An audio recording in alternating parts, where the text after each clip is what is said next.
If you can't handle big emotions yourself, how can you possibly help your child navigate theirs? Welcome to the Connect Method Parenting Podcast, where correction is out, connection is in, and your kids want to listen to you. I'm Andy Martineau, creator of Connect Method Parenting, here to help you stay calm, confident, and connected no matter what. Hey, everybody. I'm full of so much energy today. I cannot wait to dive into this episode with you all. So I recently had this intense coaching session with a mom who was completely stuck in the cycle of yelling and then feeling guilty she yelled and then yelling again. And right in the middle of the call, we had this moment where everything clicked for her. And I thought, this isn't just for her. Everyone needs to hear this because it could legitimately change your entire parenting experience.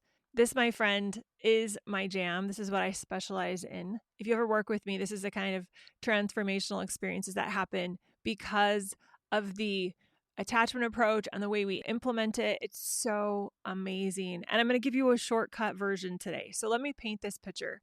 So this mom, let's call her Sarah, came to me completely exhausted. She said, Andy, I love my kids more than anything, but I'm constantly triggered. One minute everything's fine, and the next minute I'm losing it over something super simple, literally. And I could see exactly what was happening. One of the things that we needed to dive into that I saw so clearly was what I call emotional capacity, the ability to experience a whole range of emotions without them hijacking your life and specifically your parenting. And this isn't just an issue with this client. It's an issue with so many of us. When I look back on my own parenting journey, hello, baby powder blizzard, if you've read my book or heard me reference it on the podcast, that was just one moment that illustrates how emotionally not capable I was, how emotionally immature I was. And when I work with parents, I see the same pattern over and over again. And here's what I told this client that shifted everything. It began a chain reaction.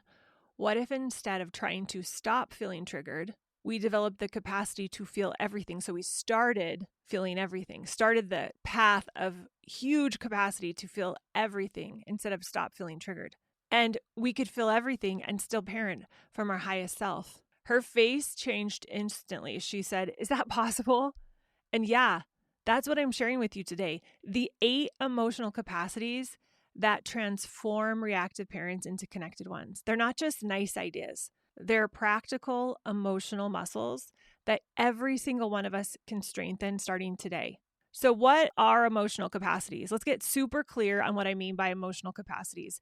They aren't just feelings. They're your ability to experience a range of emotions, a huge range of emotions on both sides of the spectrum, without them hijacking your parenting, without them taking over your actions. They're the emotional muscles that let you respond instead of react when your 3-year-old is having their third meltdown of the hour, or when your tween is rolling their eyes so hard you're worried that their eyes might get stuck in their brain. That is what we're talking about here, where it just feels like you're up against a situation that is so hard. It's so different than what you want to be facing today. And you can feel your nervous system start to go into fight or flight. And you're saying, no, I can feel this. I don't have to be driven by it. And here's something I need you to really hear. Hear me on this one. For everything you haven't done that you want to do as a parent, for every reaction you have had that you wish hadn't happened, there is an emotion you're avoiding feeling that is in the way. You know that moment when you want to set a boundary, but you don't because you're afraid of the tantrum or the attitude that might follow? That's an emotional capacity issue right there. Our emotional range is the limit to which we can impact, guide, and lead our children. You can't take your kids beyond your own emotional capacity. Think about it. If you can't handle big emotions yourself, how can you possibly help your child navigate theirs? It's not going to feel safe for them to have a big emotion that you don't feel safe having. Before I dive into these 8 game-changing capacities, let me tell you why this matters so much. It's because your kids aren't being difficult on purpose. I had a huge wake-up call years and years ago almost, gosh, how long has it been? Maybe my youngest is 16. It was my two youngest. So probably 14 years ago. So when 14, 15, I don't know, something like that. It's been a while. It was when my 16-year-old and my 17-year-old were like 1 and 2. So that shouldn't have been hard math 15 years ago. I was standing in Target and they both started having huge, huge meltdowns. This was one of many times. I don't know why it was always in Target, but it seemed to always be in Target. It was close to our house at the time, and it was a place that I would go when I needed to just get out of the house, and I had to take them because I couldn't, I didn't have any kids old enough to care for them because they were I had so many kids, 6 kids in 8 years. So even though I had some kids that were old enough at this time to stay home alone, I didn't want to give them the added responsibility of watching these two youngest ones that were a year and 5 days apart. So they were like twins. So I took them with me, and huge meltdown. It was usually about wanting a candy. And I got so many looks, so many side eyes. It said, control your children. I was really sensitive to it because I was onto myself at this point, really onto myself at how immature I was in so many areas. I was trying to do better.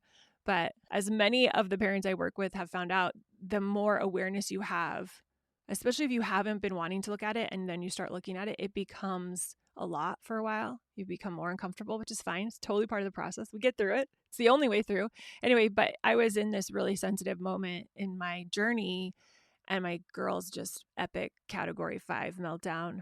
And for a second, I believed I should be able to control them, that I was a failure, that this meltdown meant something was wrong with them and probably wrong with me. But here's what I know now that I wish I could tell myself then. When your preschooler has a meltdown in Target and that judgmental shopper gives you the side eye, your little one isn't trying to embarrass you.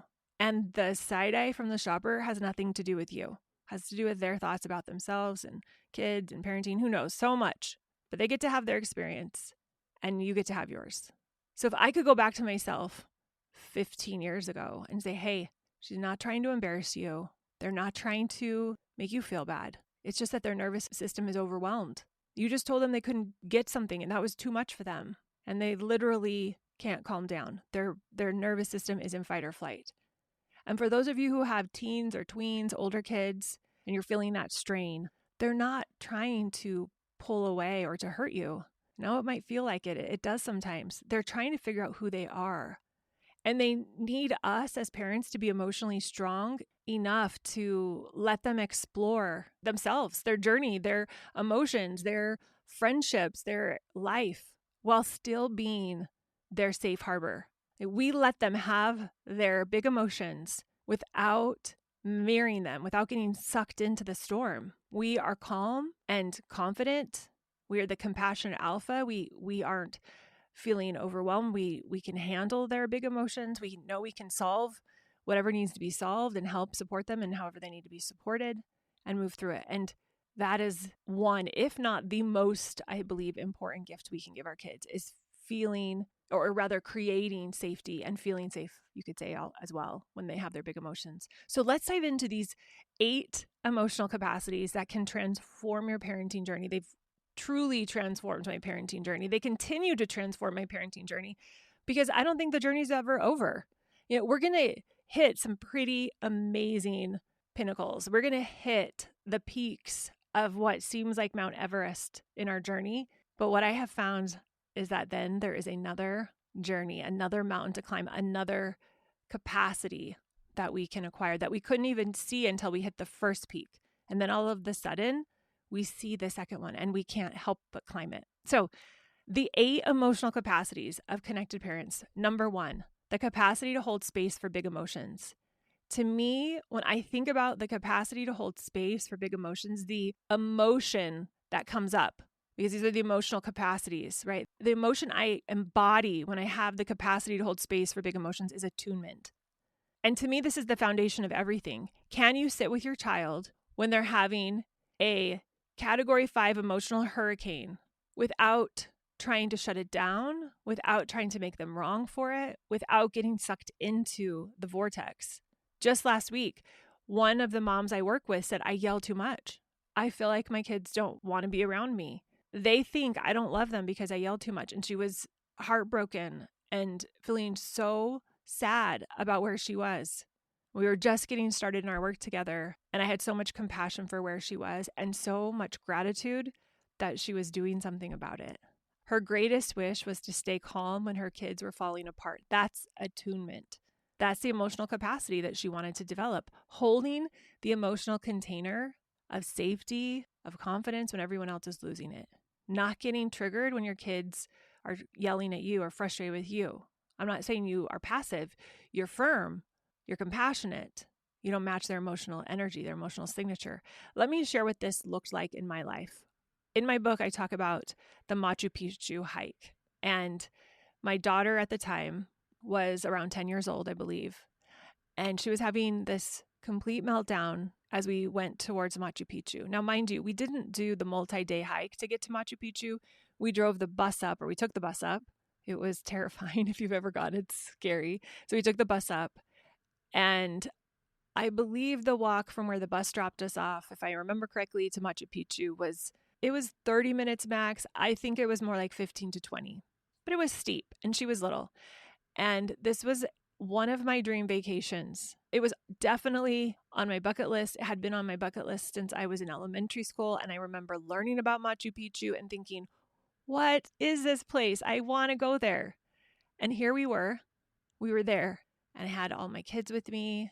I was there with a dear friend that I love, and she was there with her kids, and our kids are really close. And I was very excited. We had hired a guide. He had met us there. We were all walking, and my youngest and I were at the very back end. We were the last people because she was struggling so much. And she turned to me at one point as I believe we were either climbing stairs or going up a very steep incline. And she said, "My legs are hurting so bad. I can't breathe," which I get both of those. I mean, it was a steep climb. We were at a very high elevation. But then she said, "I can't go on." And everything in my body, everything was just violently alarmed by that statement. I resisted it. And I felt this familiar irritation, frustration, sadness, worry come up in my body. What if I wasn't able to go see Machu Picchu? I was so close.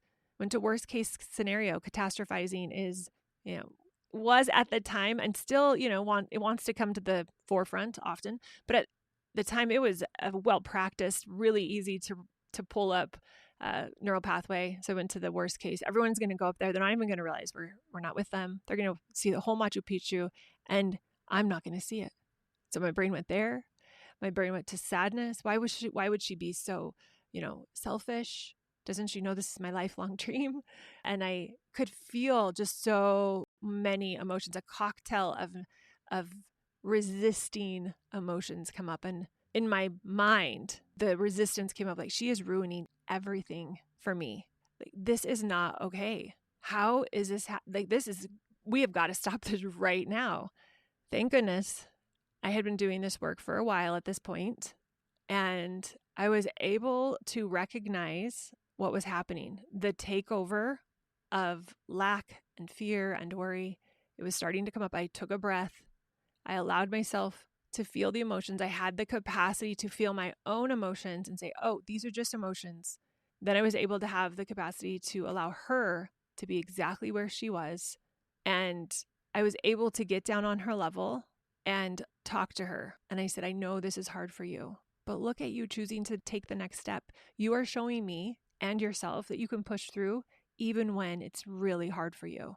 And it wasn't easy at first. She wasn't an instantly transformed emotional, in a different emotional state, but she did, I believe, start to attune to me and feel my openness to her, my capacity to let her have this experience without it affecting me emotionally. It affected me. I had compassion for her, but it didn't cause me to mirror her emotions. And she started taking steps, and we were celebrating every step. At that moment, this has been years ago, but in my memory, I remember starting to feel the catastrophizing story melt away and realize, worst case scenario isn't I'm not going to be able to see Machu Picchu. Worst case is she doesn't get to see Machu Picchu, but we can have, someone take turns sitting with her or go, we can work this out. And I think as my resistance to her melted away, she was able to also melt the emotions of resistance and not wanting to this melt away. And something shifted inside of her. As we went a few more minutes, she believed she could do it.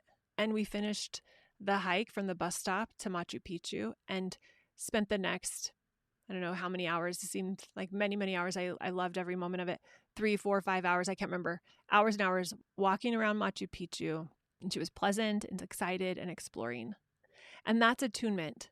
That is when we are attuning to ourselves and our own emotional state so that we can hold space for our child to be in their emotional state. And it changed everything in that moment. So that's what I would call attunement, is I'm able to be connected to myself. And as a result, I'm able to send that signal out to others, especially my kids, and they're able to attune to me. I don't know if this is the proper definition, but this is what it looks like for me, is holding space, holding the container when everyone else is losing it. I think of a tuning fork. We were pretty musical family. I personally am not musical, but I have many musical children. And my husband's very musical. And so we've always had pianos. And well, not always, not when we were first married, but a couple years into our marriage, we got a piano. And when the piano tuner came, he would have a tuning fork, the old school ones, the literal tuning fork. You ding it. And that's how he would get the strings to all tune to the right note.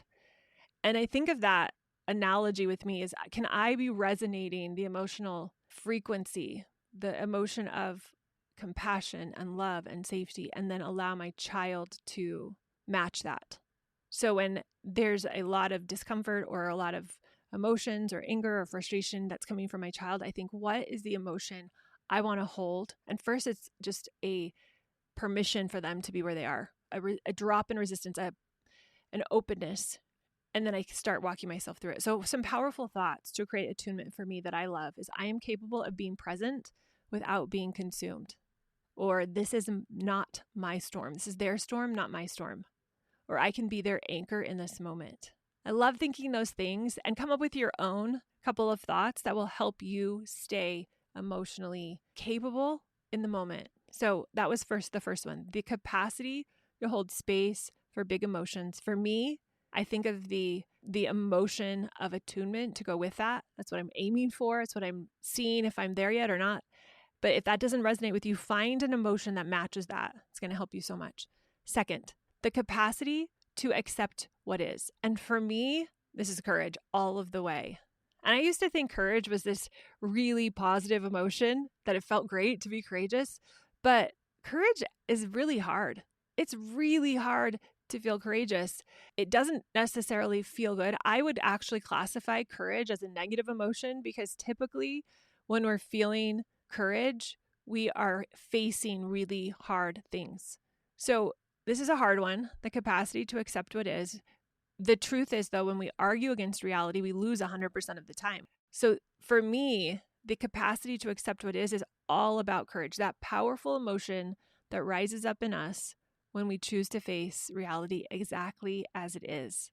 I had a client once come to me who was so sad for her daughter because her daughter hadn't been invited to a birthday party that everyone else in her class was attending. And she was heartbroken for her daughter. She was upset at this other mom for not being more compassionate. She wanted to talk to the teacher. She was trying to think of anything she could do to fix the situation because it was so hard for her to see her daughter so sad. And I 100% understand this. I've had situations like this where you see your child suffering and you want to make it go away and you can't. And I asked her, what if instead of trying to change reality, we worked on accepting it and helping your daughter navigate through it? And she looked at me like I was suggesting she abandon her child on a desert island. But then something shifted when I said, accepting reality doesn't mean you like it. It means that you stop wasting energy fighting against it. Because when we stop wasting energy fighting against what is, we can use that energy for what could be. So she decided to sit with her daughter that night and come alongside, let her know that she understood. She was so sad. She said, this is really hard. It's hard not being invited. It hurts. She said something like, I'm right here with you in the hurt. But she wasn't trying to fix or have false cheerfulness or compare it to something else that was hard. Her goal was to just meet her daughter where she was at, to accept the reality of the situation. And she messaged me later and said that her daughter cried and let her hold her, and then that the strangest things happened. She started talking about other things she could do that weekend. She started moving through it. And she said she never does that when I try to fix everything. That's true. It's because once our child goes from feeling upset about something to feeling sad and surrendering it, they can move into peace. They can move into resolution. The fight or flight that gets kicked in by our nervous system to protect us against something that's not safe doesn't need to be there anymore, because suddenly the thing that wasn't safe is safe. We're fine. We're okay. Yeah, it was disappointing and it was hard, but we're moving through it. That's how we create emotional maturity. The courage to face what is rather than trying to fight what is gives our children permission to do the same. So 3 of my favorite thoughts to create courage and to accept reality is I can face what is happening right now. I'm trusting that this moment is exactly as it should be. And accepting reality gives me clarity, not defeat. And this is what's happening. And that's a bonus one. I accept this or something better. That's another one I like. Okay. Number 3, the capacity to feel without reacting. This is where the rubber meets the roads, my friends. It really is. It's such a big one. The capacity to feel without reacting. And for me, the emotion that I would hitch on this trailer of capacity is tolerance. I hesitate to use that word because so often tolerance can have, in some cases, a negative energy to it.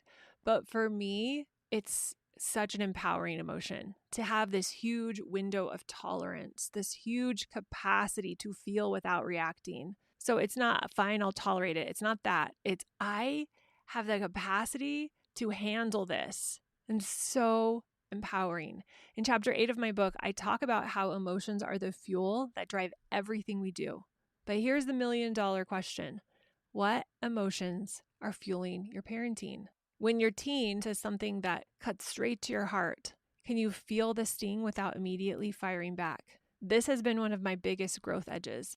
I remember standing in that baby powder blizzard, looking at my playroom. It was covered in white. If you've read the book, you know the story well, and I know I'm bringing it up twice in this one episode, but it's such a fun, iconic story for me in my journey. And I remember it so vividly. I remember feeling that initial surge of anger and starting to yell, "Are you guys kidding me?" And then something miraculous happened. I paused. That single pause changed everything. I felt the anger pulsing through my body. It didn't go away. I didn't pause because the anger evaporated. I still felt the anger pulsing through my body, but I didn't let it drive the car. I didn't let it choose my next words or actions. And again, this was a miraculous moment. At this point in my life, I hadn't figured out how to do this on demand. I feel as though this experience happened to give me the ability to see what was possible, kind of like the 4-minute mile. It's nobody thought we humans could do it, or maybe only a special few, and then somebody does it, and now high schoolers are able to do it because we see what's possible. And I feel like this moment for me in my life was to have this really different interaction with something that was very upsetting to me and see that my body could actually feel the emotion without reacting to it. And that I could have another emotion come in for a minute. It was cohabitating with the anger, the curiosity, and the compassion, and then have it take the lead and drive the car while still feeling the residue of the anger pulsing through my body. The capacity to feel your emotions without being controlled by them doesn't mean that we don't feel all the emotions. We still feel all of the emotions. I will say over time, the big, strong, scary emotions that used to feel as though they would take over everything inside of me don't feel quite the same. They don't feel as powerful, but I can still feel the edge of them, if that makes sense. I can still feel the ping of them, but the capacity to feel the emotions, all of them, without being controlled by them unconsciously, so having them feel as though they take over, this is a superpower that will transform your parenting. It really will. So a few episodes ago, I don't know which one, and if you want to go listen to the whole story, I believe it's called Encountering Futility. I told this story in detail in that episode. I'm going to tell you a very high level, quick version of it. My son, who I'm going to talk about, Cooper is his name. He came home in March. So he's been home about a month. And I had 2 sons in Chile, and Cooper was going through something really challenging. And because of the nature of what he was doing, we were only able to talk to him once a week. his special time that he would have service and we could talk to him. And I wanted to talk to him, but we were in New Zealand at the time and traveling from one Airbnb to the other. And between the time change and us moving, I didn't get to talk to him. I missed the call. It was my fault. I didn't have the service. I didn't check. it didn't happen. And I knew how challenging of an experience he was going through at that moment. And I was devastated. So we got to the new Airbnb. And as soon as I walked in, I realized what time it was. I realized what had happened. I felt this tsunami of disappointment and frustration wash over me. I was so first mad at myself. Why didn't you set an alarm? And I went right into that self-deprecating, beat yourself up, so mean to yourself moment. And then I went into just pure grief. It was just sadness. It was in a really hard place. And I was genuinely worried about him and his well-being. And I walked into the Airbnb, went through this anger probably for 5-10 minutes. And then I sat on the couch and I just cried.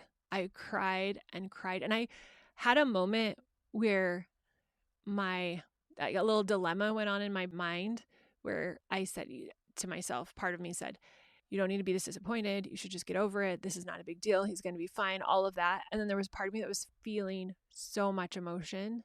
And I've been working on increasing this capacity for over a decade. So it's been a long process that I'm so grateful for.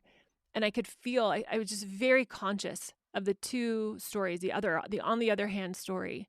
Part of me feels this way, part of me feels this way. Part of me wants to just get over it and feels bad, just wants to beat myself up. That was a different part. Part of me wants to beat myself up. Part of me says I should just get over it. And then part of me wanted to just let myself be disappointed and sad. So I sat on the couch ended up laying on the couch. I think I may have even laid on the ground. It was just a long time. I get myself permission to be there as long as I needed to be. I just cried. And to me, having the capacity to feel without reacting. So I didn't start attacking myself. I didn't go into a shame cycle. I didn't get mad at my husband for not remembering either. I just felt. And that to me, this can look so many different ways. So this is one example of I just felt the emotion without reacting to it. I actually embodied, cried, let myself be in the experience, which I had the luxury of doing that day. I had the time, I had the space, I didn't have anybody I needed to take care of. And so I just cried. And after I was done with that hour plus, I think, experience, might have been longer, and it might have been a little shorter, and it was a long time. And I felt exhausted, but I also felt so much better. I felt peaceful. It didn't make the situation change, but it changed me. Because when we're up against something that we cannot change, we have the opportunity for it to change us. And that's what happened. My capacity to feel without reacting, my tolerance to handle disappointment and to mess up increased that day. And sometimes this will look like not us crying on the couch for an hour, but let's say we're having an interaction with our child and we can feel that part of us is really triggered and upset, but part of us has a lot of compassion. So we're able to have those, on the other hand, emotions with the tempering of two contrasting emotions. And we can allow ourselves to have a little bit of frustration or irritation or whatever that negative is. And we can honor that part of us, but it's not running the show. The part that's running the show is the compassion, the curiosity, the more conscious part of ourselves. So that's another way this can show up, is having the tolerance, the ability to have multiple emotions coming up in our body and not having the ones that cause us to lash out or to shut down take over, but instead have the conscious ones of compassion and curiosity and love. For me, it was giving myself love and space was so good.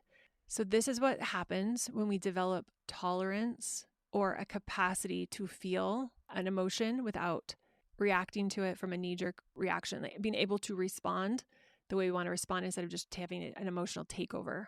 You get to choose your response rather than having your emotions choose it for you. And some of my favorite thoughts to create this capacity is this emotion is information, not an emergency. I can feel this without acting on it or reacting on it. There is space between what I feel and what I do.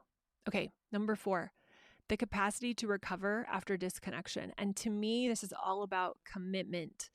If I am committed, then I may have the ability to have the capacity to recover after a disconnection. Because let's be real, we all lose it sometimes. Parents that are perfect, they don't exist. And if you meet one, they're either lying or they're selling you something, because we're humans and we're not here to be perfect. But the capacity, thank goodness, isn't about never failing. It's about how quickly we can repair the connection after a parenting miss. I remember working with a dad who was so discouraged because he'd completely lost his cool over his son's homework. And he said, I just destroy everything. I went in last night, I destroyed everything we've been working on.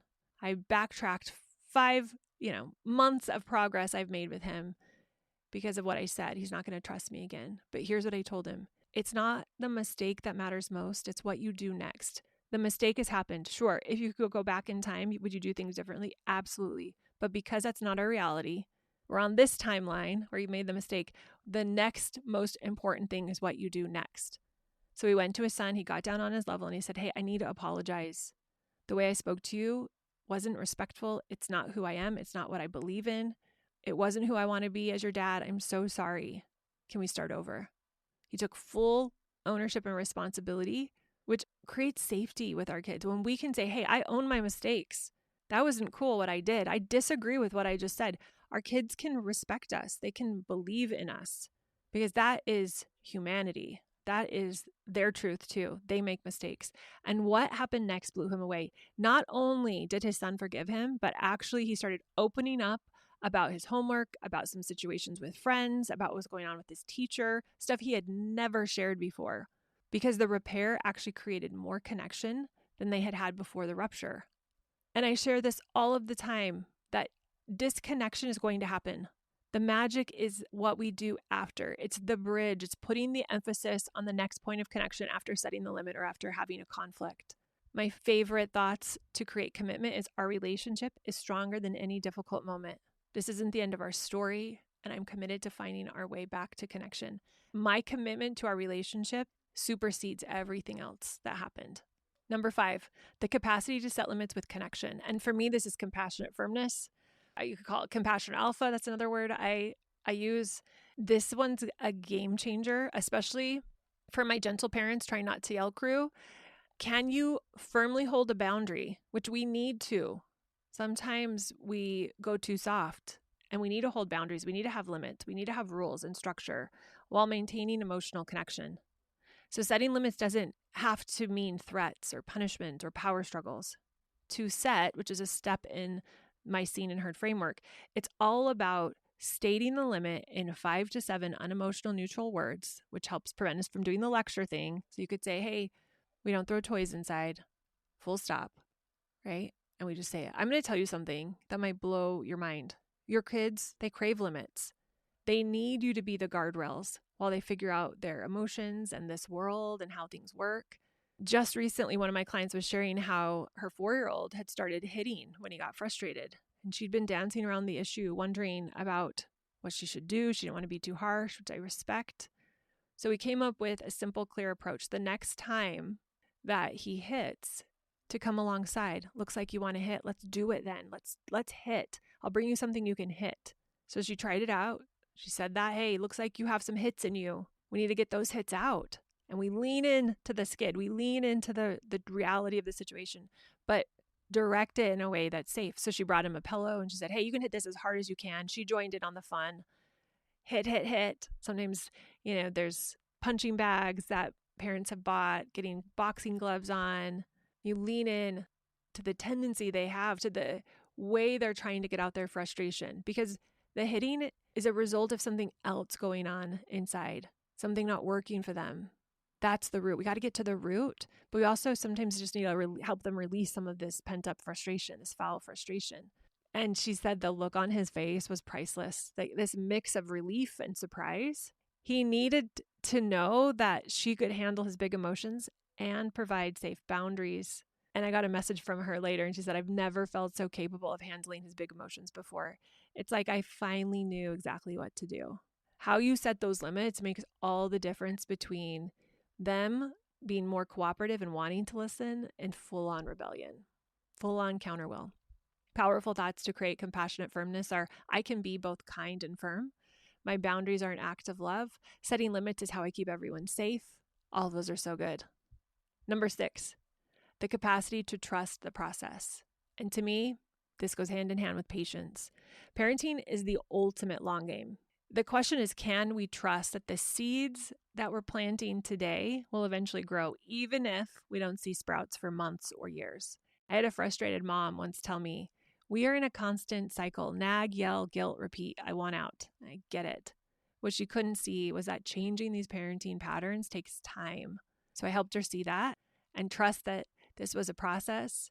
There was some emotional capacity that needed to be developed, and we began to unravel it all, and it started to work so well for her, because we can all relate. We've all been in a cycle of nagging and yelling and guilt and repeat, and it's not working for us. It's not working for our kids. But this is a process, and we see this all over nature. We see the change of seasons. Right now, where I live, it's trying to decide that it wants to change seasons. It's vacillating between last week us having 70 degrees days and yesterday it was snowing. So we're still in the mix of should I stay in winter or head into spring? And it takes time. And I love that it jumps back and forth where you feel as though it's taking 2 steps back. Like we're all the way back in winter again. It's really snowing.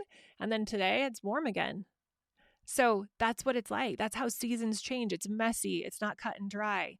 Think about planting bulbs in your garden. You dig the holes, you place in the bulbs, you cover them with soil, and then nothing for months. Absolutely nothing happens on the surface. You might even forget you planted them. In fact, there's some places where I planted tulips 10 years ago. I didn't even know you could do that. From coming from the valley in Phoenix, you don't plant bulbs. The ground gets too hot, so it doesn't work. So when we moved up to the mountains and we bought our cabin over 10 years ago, and I remember going to Costco and they had all these bulbs, and I thought, I wonder if these would really work. And I got them, kind of half hoping, but not sure they would actually work. I didn't know anything about bulbs. And I put them in the garden by the house, and I covered them up. And you buy them in, I think, the fall, and the tulips don't come up till the spring. So I had to wait until from October to April, and then they started coming up, and I'd almost forgotten about them. And then a couple of years ago, I got some more, same thing. We planted them in the fall, finally came up the first season. The new ones came up last year, and they're coming up again now. It's miraculous. It's for so many months of the year, there's nothing there, but they're underground in that dark soil, and something magical is happening. Roots are growing, energy is being stored, and then one spring morning, sometimes when you least expect it, the first green shoots appear. And it's so amazing. We get this most beautiful row of all sorts of tulips until the deer come and eat them. But usually they give me at least a few weeks of enjoying them. And I can't blame the deer. I mean, who wouldn't want to eat a beautiful tulip? Parenting works exactly the same way. All your consistent responses, all the times you choose connection over correction, they're working, even if it is beneath the surface, even when you can't see anything changing. When you're working to change from correction to connection, it often will feel like it's not working. There's this delay until suddenly it works. Just like I tell parents I work with, you're on this flight to the Bahamas, and just because you can't see the beach doesn't mean you're not on your way. You don't get to see the beach at the Bahamas until you're at the Bahamas. You're not disappointed that in the airplane, it doesn't start changing into a beach halfway there. It's often surprising and delayed. It happens all of a sudden, and you aren't sure it's ever going to happen, and then it happens, and it's there. And it's glorious. Like the white, I don't know, actually, I've never been to the Bahamas, but I'm sure they're beautiful. I was going to say white sands, but I don't know if they have white sands in the Bahamas. But whatever sands they are, I'm sure they're great, and the water's warm, I've heard, in the Caribbean.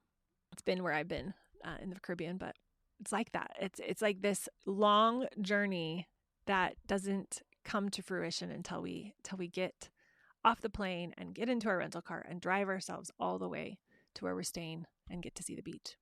So some powerful thoughts to create patience is growth happens in the unseen places first. This is a journey, not a sprint. And the work I'm doing today is creating results in the future. All right, number 7, the capacity to stay curious instead of judgmental. To me, this is about wondering. The capacity is about shifting from what is wrong with my child to I wonder what's going on with them right now. When your child's being difficult, can you get curious about what need they're trying to meet? Can you see their behavior as information rather than defiance? I had a client once come to me. Her 13-year-old son was having a massive attitude that was really challenging for her. She described that every conversation with him was eye rolling, door slamming, one word answers. Her immediate thoughts were, he's being disrespectful. He's turning into a moody teenager. I don't even know who he is anymore. Everything I've done is going, down the drain. It didn't work. And I challenged her to replace her judgment with wonder. Instead of he's being disrespectful, what about, I wonder what's happening in his world that's making him so defensive? And the next time he slammed the door, instead of banging on it and saying, hey, that wasn't very nice, that's not being respectful, that's disrespectful, I said, what if you waited an hour, let him get out whatever he was feeling, process those emotions, feel his emotions a bit, and then gently knock on the door and say, hey, I'm noticing something's off. I'm just wondering what's going on lately, or do you need anything? Maybe saying, I'm not here to lecture, I promise. I'm just here to try to help. And getting curious, being open, wondering about what's going on for him instead of immediately jumping to a conclusion that he's choosing to be rude or defiant. Yeah, he might be having those behaviors, but what's underneath it? What's at the root cause? What's the antecedent? What's the thing that's coming before? And this client I worked with started doing this. It was hard at first. She said, that seems so counterintuitive. It feels like I'm not following through. I'm not being a wise parent. I said, well, just try it. The other stuff's not working. Just give it a try. And she was really open to trying it. She just was sharing her initial reaction was just, oh my gosh, this is so different. I'm like, yes, it is. It is, because this is very, parenting from a developmental attachment place is very different than parenting from a learning theory behavioral modification place. So she started trying it out. She didn't have much to lose, and she was open to other things working. And you know what she learned? She learned that he was being bullied at school. Eventually, he shared that with her. It was something she would have never discovered through the judgments and the demands and the consequences. He would have continued to put up the walls, continued to go in his room, lock the door, shut her out. But eventually he opened up, and she didn't suspect that at all. She was really surprised and so glad that he trusted her with that. And that perspective shift for her of going from judgment and being hurt and frustrated to wonder and curiosity, it shifted everything. So some powerful thoughts to create wonder is there's always more to the story than what I can see. Every behavior is trying to meet a need. I'm a curious scientist, not a critical judge. And finally, number 8, the capacity to choose connection when we want to correct. And for me, this is all about safety. Feeling safe that I can handle whatever's going on, which leads to confidence, which leads to my ability to handle whatever comes up and not have to defend or lean into the hurt I might feel. When you feel emotionally safe, you can choose connection and closeness and stay regulated, especially in those moments when every fiber in your being wants to correct them, wants to help them know how they're not thinking correctly. One of my favorite tools to do this in the moment is a stop, drop, and roll. I talk about it in my book, so if you want to dive into it even more, go read it. But it's a great thing to remember when you're getting triggered. When you're fired up, you stop, drop, and roll. I don't know if the fire department still comes to elementary schools, but when I was in elementary school, and it was when I was, kindergarten, first grade, second grade, it was in the younger years, I remember the fire department would come. We'd go into the music room with the entire 4 classrooms in that grade. We'd have 2 classrooms on each side with a center aisle in the middle. The firefighters would tell us what to do if we ever happened to be in a fire or we were caught on fire.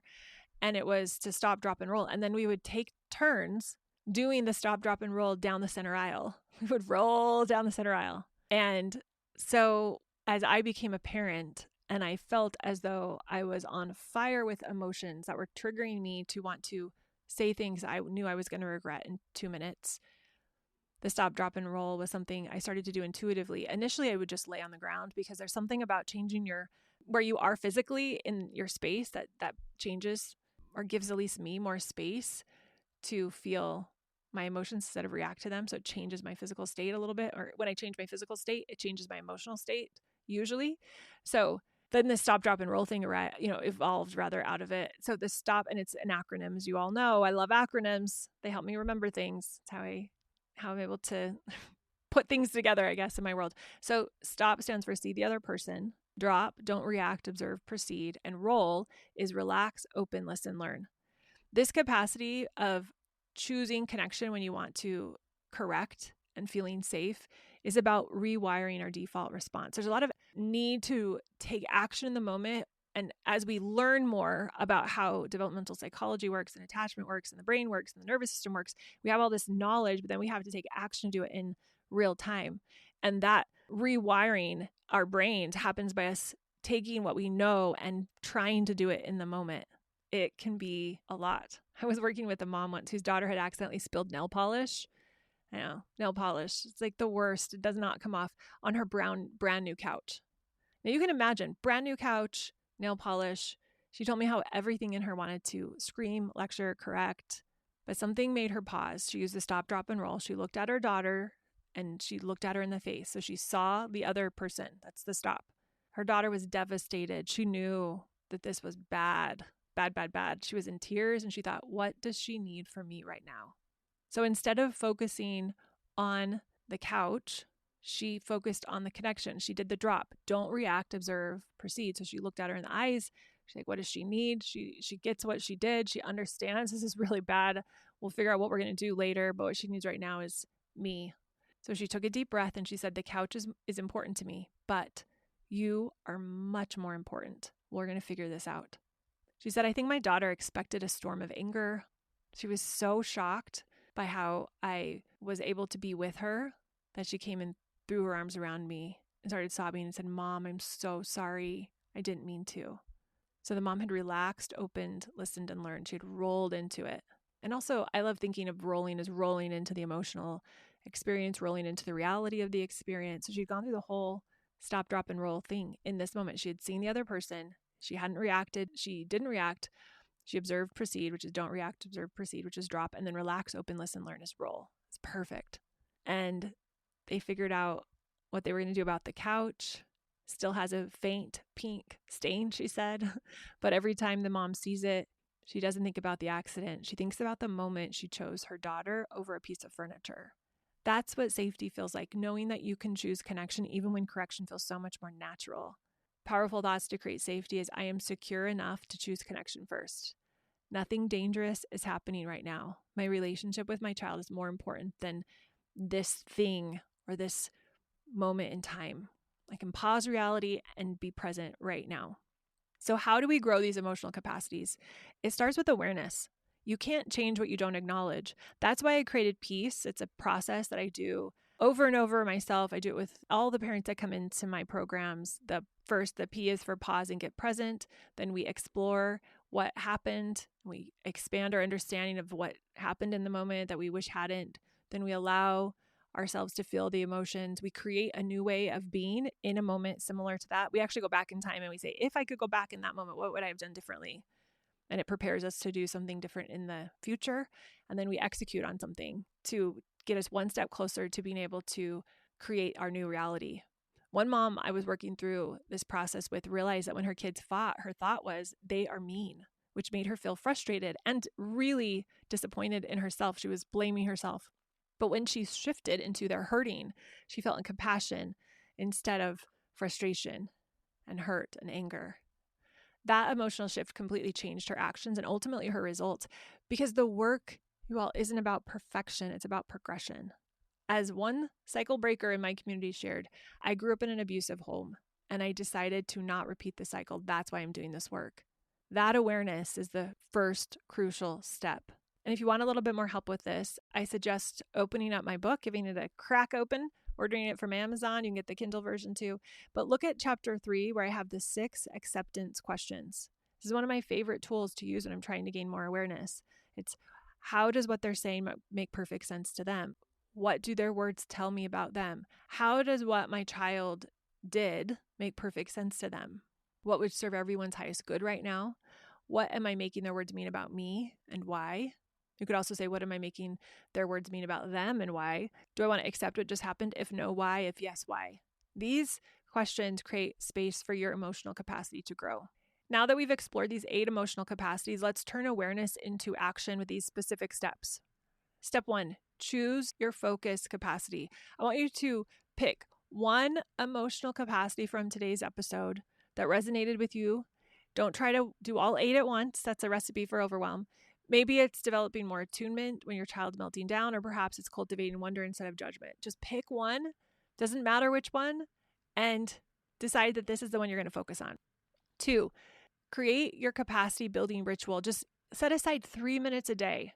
Each morning is what I would recommend, but do it whenever it works for you. You could say when I go to the bathroom, when I'm folding laundry, when I'm washing dishes, just set aside a designated time to visualize yourself embodying this emotion. If you've chosen courage, for example, imagine yourself taking a deep breath and accepting a challenging parenting situation with clear-eyed honesty. Feel that emotion in your body. And here's a little hack.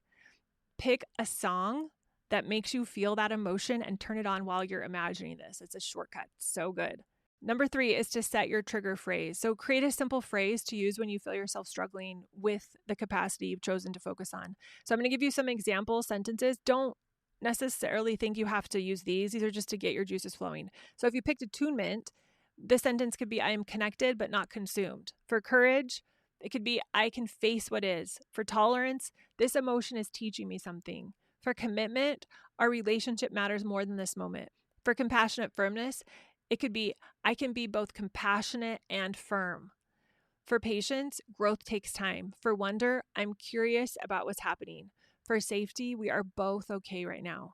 Number 4, practice in low-stake moments. So don't wait for the big, huge, full-on meltdown to practice your capacity. Start with smaller challenges when your child's mildly frustrated rather than in full tantrum mode, and start building your emotional muscles gradually. Number 5, track your progress. At the end of the day, rate yourself 1 to 10. How well did you embody or practice or notice something that helped you increase your emotional capacity? No judgment. This is just data. Notice patterns and celebrate even small improvements. Even having more awareness is huge. Number 6, share your journey. So tell someone, your partner, your spouse, a friend, someone in our community. If you're part of one of our communities, tell someone which capacity you're working on. Put it on Facebook. Say something about it. DM me. I would love that. You could DM me and say, hey, this is the capacity. I just listened to the podcast episode about 8 emotional capacities for parenting, and this is the one I've chosen. I would love to hear it. Or if you're in my community, if you're in League, if you're in Pivot, Mastery, come to an office hours and tell me. I'd love to hear. Sharing creates accountability and also helps solidify your commitment. And 7, extend grace to yourself. Remember, developing emotional capacities, that's hard work. You won't master it overnight, and that is completely okay. In fact, that's to be expected. Every time you stumble and you get back up, you're increasing your emotional capacity. You're not only showing your children what resilience looks like, you're showing yourself what resilience looks like. So this week, I challenge you to choose one capacity to focus on. I want you to write it down. Message me. I would love to hear it. I'd love to get slews of messages about your emotional capacity you're working on. Tell a friend, create a trigger phrase, practice it daily, share it with someone. Again, I'd love to get a message from you. Instagram at Connect with the Parenting is probably the best way. And let someone know what capacity you've chosen to work on and why. Now, remember everyone, every time you stretch your emotional capacity, you're creating more space for connection with your children. And that connection is the foundation for everything else. That relationship, that trust, that shifts everything. So that's what I have for you today. I'm feeling so energized after sharing all of this with you. Can you tell? I absolutely love this work. I love helping parents show up better with their kids. It's everything. It's so important to me. So remember, every time you stretch your emotional capacity, you're creating more space for connection with your children and with yourself. And that relationship that you're building with your children is the foundation for everything you'll do moving forward with parenting. All right, go connect with your kids. Oh, and if you haven't subscribed or left a review for the podcast and have a second to do that, it'd mean the world to me. All right, I'll talk to you guys all soon. Bye.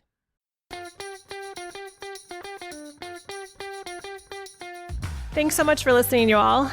If you are ready to learn more about Connect Method Parenting, if you've been listening to the podcast and you think, ooh, I'd love to be able to implement this in my life and with my parenting more, then check out Pivot. It's my 8-week program where we deep dive into learning and implementing Connect Method Parenting so that you can take this information and transform your parenting journey. Head over to connectmethodparenting.com to find out when the next group starts.